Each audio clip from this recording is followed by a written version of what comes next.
The brilliant thing about starting a company is that, and especially a startup that you think is, could potentially change an industry or the world, is that you have to have incredibly strong conviction about a different vision and future for the world. You really cannot get yourself caught up in what everybody else thinks or what everybody else wants. But a startup, you are required. You have to have incredibly strong conviction about here's what I want, how I want to change the world. And that desire to bring that future to the rest of society has to drive you. This is Robert Hargrove, and I'm here with my partner, Mario. We're here with John Busch. And the title of the podcast is the CEO Podcast, How to Design and Build a Legendary Company. And John, I think, is a CEO in that tradition. I wanted you to know, John, that when I looked at your picture, I can tell more about people by looking at a picture than I can by reading about them. I know my first thought when I saw you was that I said, that's a high potential guy. That's a CEO type. That's a super entrepreneur type. That's a high potential guy. So if I was to see you in my local supermarket called Market Basket, walking down the aisle, you would catch my eye and I would probably stare at you for 30 seconds trying to figure out whether you're a doctor, a lawyer, or a CEO, or an Indian chief. So you already made it with me. So I thought that we would start out, make this about you. If you would, tell us a little bit about where you were born and your family and educational experiences. Yeah, sure. So born and raised in Fox River Grove, Illinois, a far northwest suburb of Chicago, over an hour away from the city, closer to Wisconsin, honestly, than Chicago. And grew up in a very traditional, hardworking Midwest family that we have I'm actually John Busch the sixth, and I'm the first one to not be an engineer. And my dad, my brother, everybody before them was a structural engineer, electrical engineer, some kind of engineering. And I bucked that trend a little bit, but I've always loved solving problems. I was addicted to playing with Legos as a kid. I loved learning. But whereas my dad, my brother, my grandpa were always about solving problems with parts, machinery, and buildings, I always wanted to work more with people and build businesses. So those are the types of problems that I like to work on, which I think has led me to my path now of trying to solve problems and build a startup. What was your educational background? I went to undergrad at the University of Illinois, Urbana-Champaign, and studied economics down there. Honestly, a lot of my education there was actually this really innovative program they have for the undergrad. It started as an undergrad program where they had a student-run consulting firm. And this legendary professor down there, he got his PhD in economics, Professor Paul Magelli. He passed away a few years ago, but he had this insight that so much of his education, and he could tell his economic students, business students' education, was being done and needed to be done through experiential learning. And so he said, what better education is there than running your own consulting firm as a student? And so we actually had real clients come in, McDonald's, John Deere. I ended up working with some really interesting clients, the city of Champaign. They were looking into doing a feasibility study to build a minor league baseball stadium down there. And I led that project for a semester to conduct that. And we ended up pitching it to the mayor and town hall, and they approved for private financing of this minor league baseball stadium based off of all the research we did. And that's one project that this organization, Illinois Business Consulting, would work on. And that's where I got my real education of actually working with people to solve problems, accomplish a goal, lead a team. And so when people ask me what my education was, my degree, it was all about the experiential learning for me. Well, interestingly enough, I gave a keynote address at University of Illinois Champaign, Illinois campus. Awesome. And I remember it as a very positive experience. Let me jump in quickly. So I looked at Iliad, and obviously my guess it's based on Homer's work, right? The legendary book. So what made you go down that route? So what did you see it kind of inspired you to go in better book recommendations path. Yeah. I could talk about this for hours, but the short story is that back in 2020 when COVID hit, I had a condo downtown Chicago that I bought just so I could be closer to the office, to my day job, so I could walk to work every day, be like a 10-minute walk. And then the lockdowns came into effect. Nobody could go to the office. We couldn't go to bars, couldn't go to restaurants. Public transit was shut down. And I was stuck in my condo, bored out of my mind. And I'm like, I better make good use of this free time that I have. And so I just started reading again obsessively. And I went through just dozens and dozens of really great books. At that time in my life, I was reading a lot of business books, a lot of leadership books, a lot of economics books. And I got a ton of value out of those. But I really forced myself. And actually, the CEO of my company at the time asked me to go out of my echo chamber, out of my comfort zone, and read something that would challenge me. So he said I should read some philosophy books. And I said, yeah, that sounds great. But I'll be honest, I'm not even sure where to start. I know Plato's name, I know Socrates' name. I didn't study philosophy. Like, where do I even start? He's like, just pick up one of the classic philosophy books. We'll talk about it. I'm like, all right, that sounds pretty easy. Let me just go to a bookstore. I went to Amazon.com, looked in their book section, and then immediately I recognized that in the genres options that they have for books, philosophy wasn't even listed as one of the genres, which I found very peculiar, given that philosophy was kind of the first genre in a way. And then I typed in intro to philosophy in the text, trying to find an intro to philosophy book. The first, 3 to 5, I'm sure you've experienced this, are all sponsored ads. Every book after that is then rated between 4.1 and 4.5 stars. And Robert, as an author yourself, I'm sure you've seen a lot of these ratings and reviews out there. I started looking at the reviews. They're all anonymous people. I don't know any of them. Some people say this book's great, that book's great. Frankly, I couldn't tell the difference between any of them. And then I was just trying to find a book recommendation for philosophy. And I was like, why is it so hard for me to find a philosophy book, an intro to philosophy book that I would like, that's worth my time? Just like the way that Spotify is such a great way for me to find new music. They know what I like. They send me new songs, new artists that I end up loving. But it's really hard for me to actually do this research to find out, should I spend 10 hours of my life reading any particular book? So that was the first epiphany that I had, is that it's way harder to find trusted book recommendations to devote 5.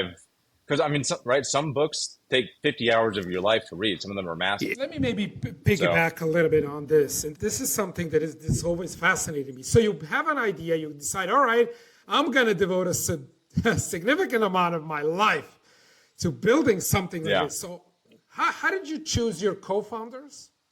As a CEO, having your team / executive team that will make or break you. So how did you choose your, let's say, your co-founders and your executive team, right? So what are the lessons there that you've learned? I was looking for somebody that, obviously at this level, it's almost like dating. It's almost like potential marriage. You could be with this person for 5-10 years at least.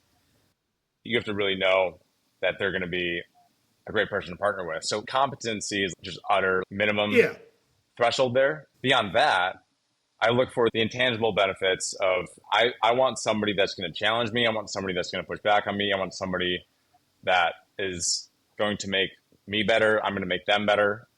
And frankly, somebody that has also the emotional regulation, the stoicism to ride through this nasty roller coaster of running and scaling what we hope is a generational company.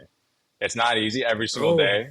There's ups and downs, but that's the life we've signed up for. And so if this is your first time doing it, probably not a good sign. If you've done it several times and succeeded, then that would be ideal. I ended up randomly meeting somebody who checked all these boxes.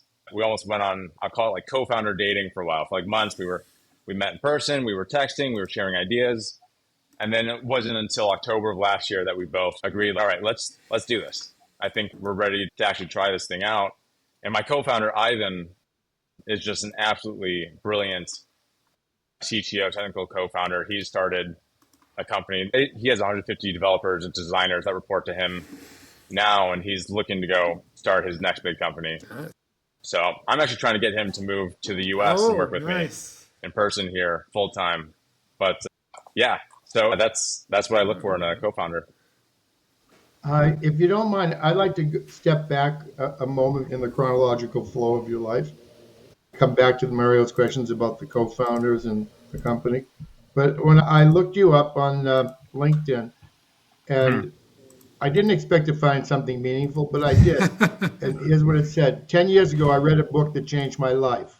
Higher education is the place where people who had big plans in high school get stuck in fierce rivalries with equally smart peers over conventional career paths like management consulting and investment banking.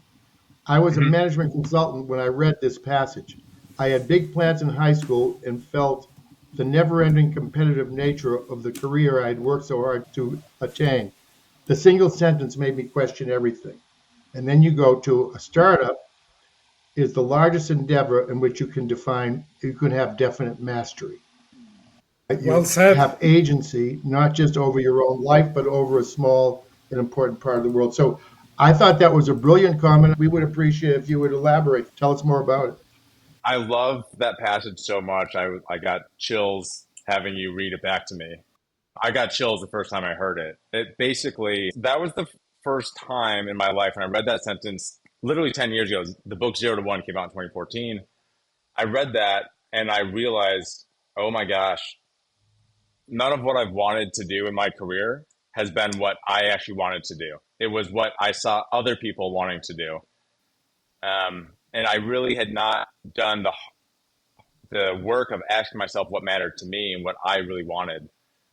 The brilliant thing about starting a company is that, and especially a startup that you think is, can potentially change an industry or the world, is that you have to have incredibly strong conviction about a different vision and future for the world.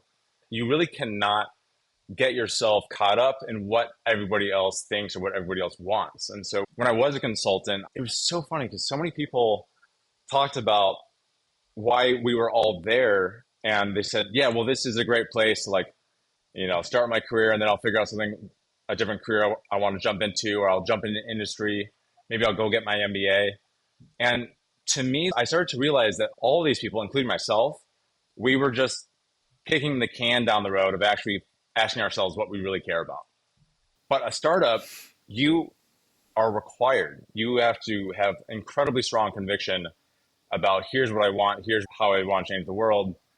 And that desire to bring that future to the rest of society has to drive you. So you have to have an incredibly strong agency, and you can't get caught up in mimetic competition. And so that book, that sentence basically made me realize that I was living a life that was not of my own desire.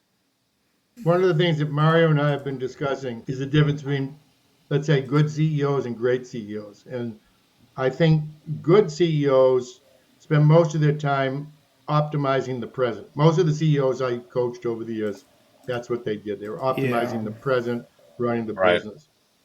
Great CEOs, to come back to your sense, are people who are getting ahead of the future, seeing new possibilities and opportunities. They're creating new futures. So when you said that sent chills up my spine. Could you tell us more about how you're creating the future versus optimizing the present, or doing both, as the case may be? Right, exactly. I'm somebody that first, I think for any good CEO, any good entrepreneur, you have to have immense intellectual curiosity. You just have to question everything. And eventually you'll stumble upon some things that make you realize that the status quo doesn't properly address your line of questioning. And then you start to realize, well, what if we did something differently?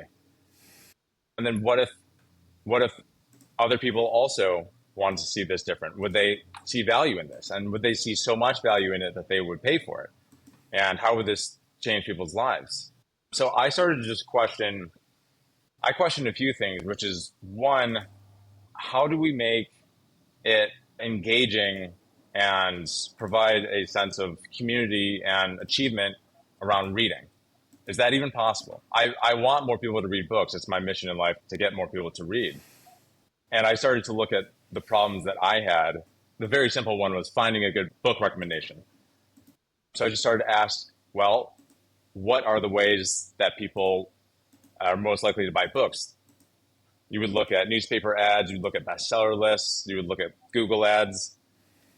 None of that really made sense to me. I never bought a book because I saw it on a bestseller list. I bought a book because somebody I trusted told me about this Yeah. book, and they know me, and they said that I would like this book. Then I was very much more likely to buy it. I'm sure you guys are Yeah. the same way. And then so I just started to ask, like, well, what if we brought this power of word of mouth to the book world, but scaled it so people could know that there's trusted individuals. We have a word for those now, influencers in a way, thought leaders, that you could see, like, what is Robert Hargrove's recommendation for intro to business executives, or managing a distributed team, or leadership, or emotional intelligence. And I like your taste. I trust your opinion, your dedication to books. I'm much more likely to read that. So that's not only a better experience for the reader. I trust that this book's going to be good use of my time. It's also incredibly important for the author, because that generates a sale of their book.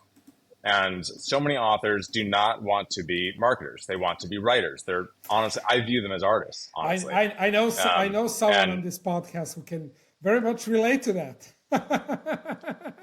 exactly, I was just saying, exactly. the first thing I do when I wake up in the morning is Yeah. write. I don't wake up in the morning trying to make a sale Yeah. or market something.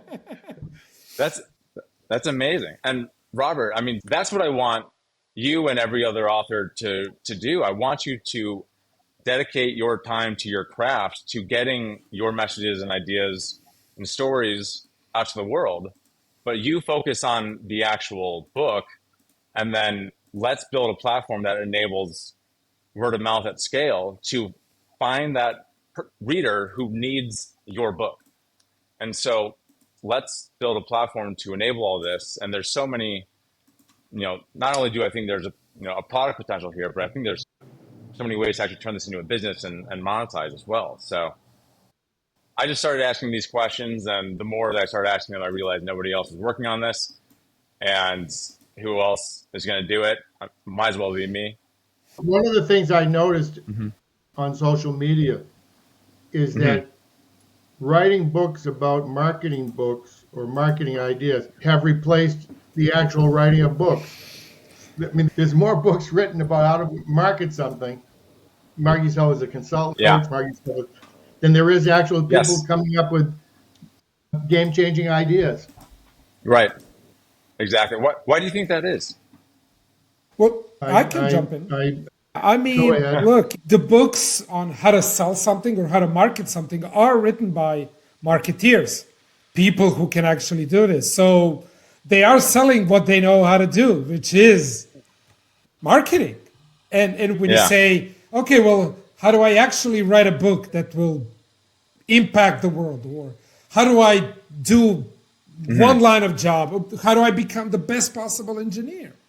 Right? Not on how to sell a books that talk about engineers. So There's a guy on LinkedIn that I follow. His name is Jasmine Ali. yeah, And he has like super responses. He puts a post up and he gets 10,000 likes and 5,000 comments and 300 reposts, right? And what he writes about is compress your whole post down to 5 bullet points that someone could read in 15 seconds and graphically design it like this. So I wrote him a note. I said, look, you're a great copywriter. But are you telling me that you want to compress Shakespeare, Faulkner, and Doris Kearns Goodwin into your style of PowerPoint post? I said, the medium is the message, and the message is sometimes getting lost in our attempt to market ourselves. That's absolutely right. And it's something that I think is going to get worse and worse. And I say worse and worse as in there's going to be even more and more content creators and people trying to put out quick, bite-sized summaries and bullet points and catchy tweets out there, which I see the value in those because they're like small little sparks that can make you question something. Like I'll see probably once a day, I'll see some tweet or some post that makes me go, huh, okay, that's interesting. But it's not until I actually read a great book that I've had my mind transformed. Yeah, like the example you gave from the yeah, we see in your post. Exactly. There's absolutely no way to summarize the book 0 to 1 in a sentence to feel like you've gotten the full experience as opposed to reading it yourself. This is just one book that I love, but I've read it 3 times now. I've highlighted it from. I read it, but I forgot what I read. Yeah. It's Peter Thiel's book, right? Yeah, it is. He basically talks about what's required for somebody to kind of change the world. And his argument is that startups are the best shot at changing the world. And there's actually some common requirements, common themes across startups, everything from the founding team, from the brands, from their network effects.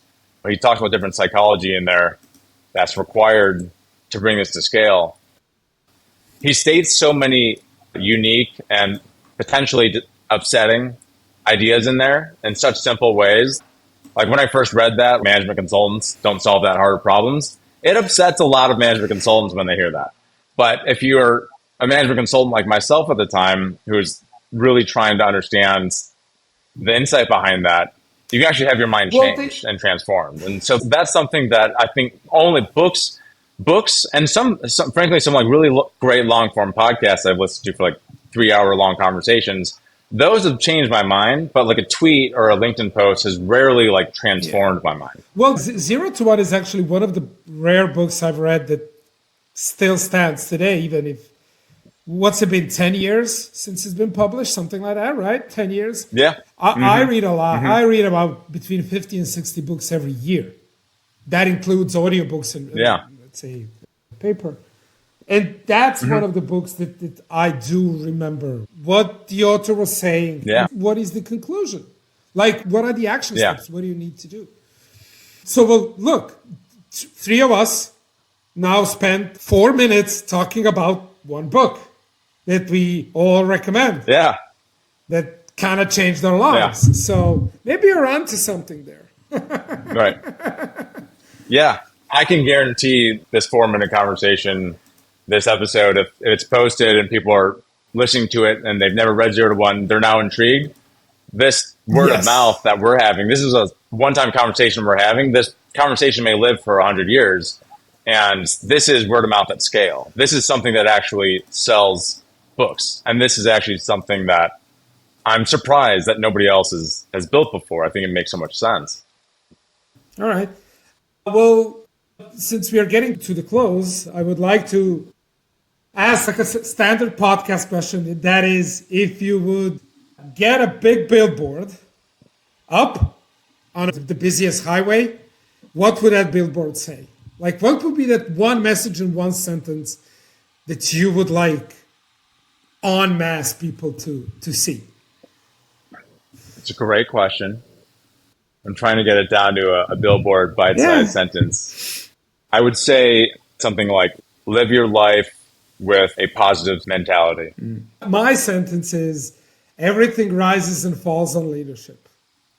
I would want everyone to always see it. From startup CEOs to organizations, everything rises and falls on leadership. I'd like to make a suggestion. Sure. I'm applying my creativity to your business model. You didn't talk too much about your business model, but could you talk about that for 30 seconds or a minute? Sure. So we're building first a mobile app and reader community for avid readers, intellectually curious people who love books to discover, to collect, and share great book recommendations with each other. It'll be free to use. We're launching it in a few weeks here. We've got a pretty large wait list right now, a lot of demand. We'll have a premium membership for people to actually contribute more in the platform. And then we'll be rolling out a creator influencer platform where the book influencers of the world can apply. We'll have probably 100 spots for invite-only book reviewers to read, review, and promote books. And the books that their reviews end up selling will give them affiliate revenue for driving sales of that book.